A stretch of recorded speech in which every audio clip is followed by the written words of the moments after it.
Hi guys, and welcome back to my channel, Hydra's Book Reviews. Today we're reviewing an Islamic book called Sa'id ibn Zayd radiallahu anhu.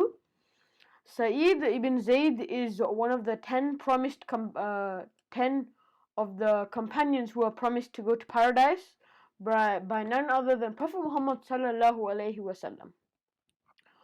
Okay, so first of all, as this does not have a blurb, I will tell you on the story. It all started when Zayd ibn Amr, Sa'id ibn Zayd's father, Zayd ibn Amr, had seen his people worship idols, because he was surprised to see this, because two great prophets had come, Ibrahim alayhi salam and Ismail alayhi salam, yet they were still worshipping Allah. They were worshipping Allah, but they were also worshipping idols, which is known as shirk, which is a unforgivable sin if you do not ask forgiveness before you die.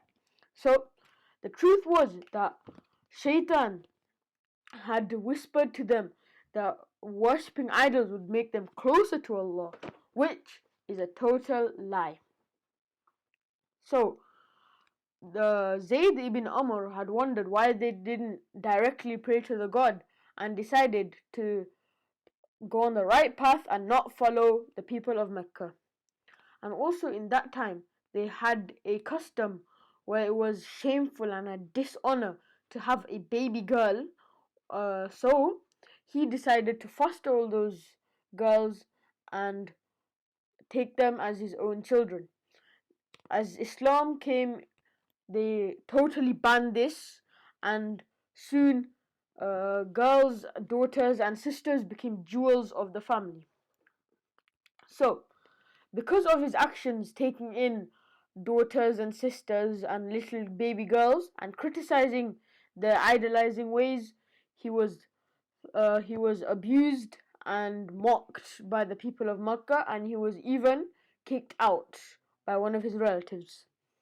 So he set out away from Makkah, and then he heard about the preachers of Ibrahim alayhi salam, but he did not know how to perform prayers, and therefore just bowed to Allah and asked dua and prayed to him. So in the end, he heard from a rabbi or scholar that there was a prophet. The revelation had been sent to a prophet, which was at that time Prophet Muhammad sallallahu alaihi wasallam. So he was very joyful of joy. He was full of joy as he heard this news, and set back to Makkah to meet the great Prophet. But on the way, he sadly passed away. But before he did, he asked Allah subhanahu wa ta'ala to grant him a dua that his son will be able to meet the great Prophet Muhammad sallallahu alaihi wasallam, and in the end he did. So there's a lovely heartwarming moral of this book which I really love, and it is written by an author called Khadija, which is the name of Prophet Muhammad ﷺ's first wife. Okay, so in the end he meets Muhammad ﷺ, and there is also one of his relatives called Umar, who is also Umar radiallahu anhu, but that time was before when Umar radiallahu anhu became a Muslim.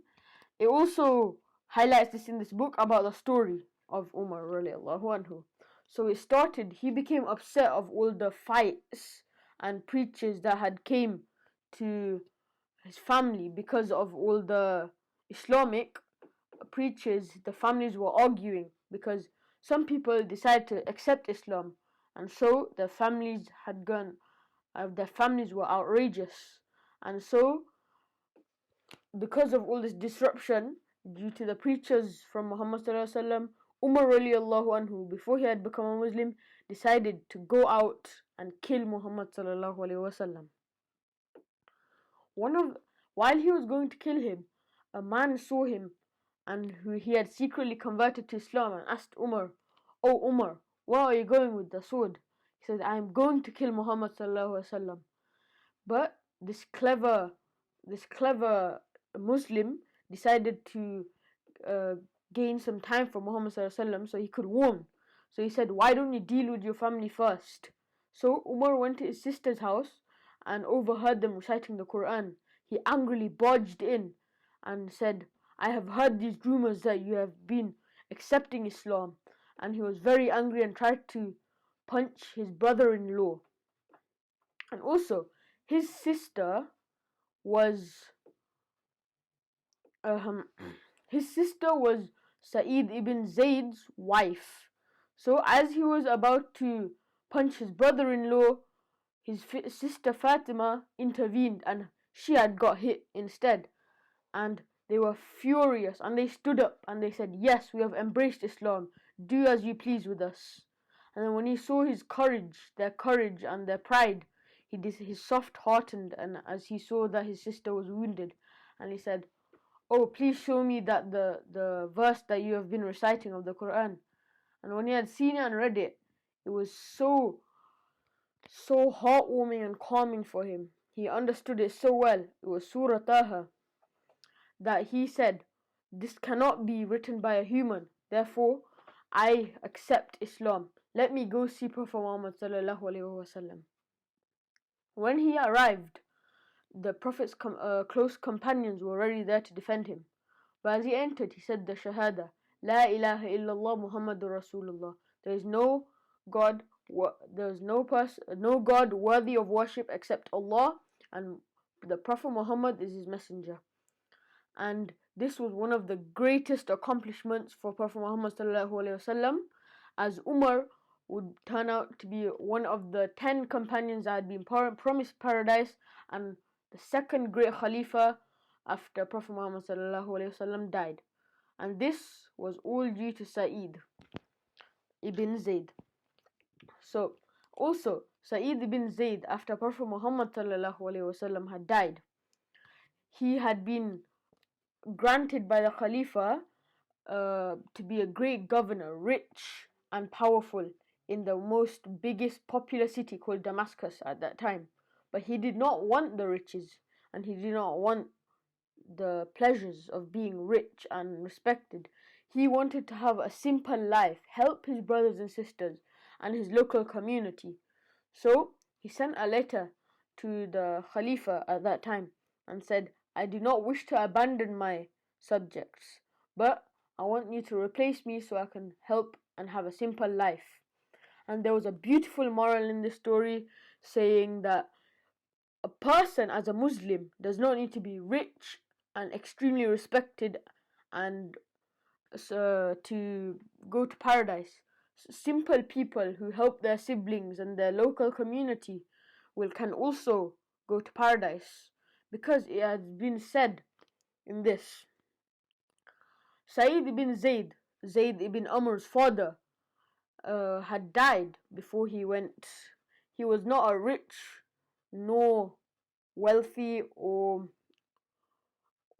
respected man, but yet Prophet Muhammad sallallahu alaihi wasallam had quoted, every nation will be standing behind their prophet, but Zayd ibn Amr will be standing as one.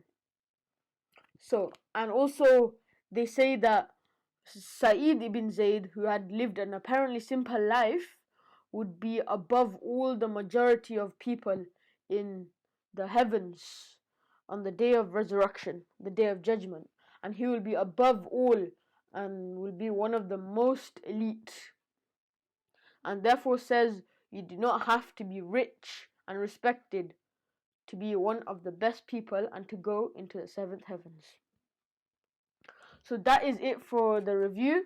Please like and subscribe if you enjoyed it. You can also get this from your Islamic shops and also from online and from your local library. So this is a very heartwarming story. It will explain a lot to kids and also to older people. So I recommend this for any ages, even an adult. And I ask you again to like and subscribe. I hope you enjoyed this review and have a lovely day.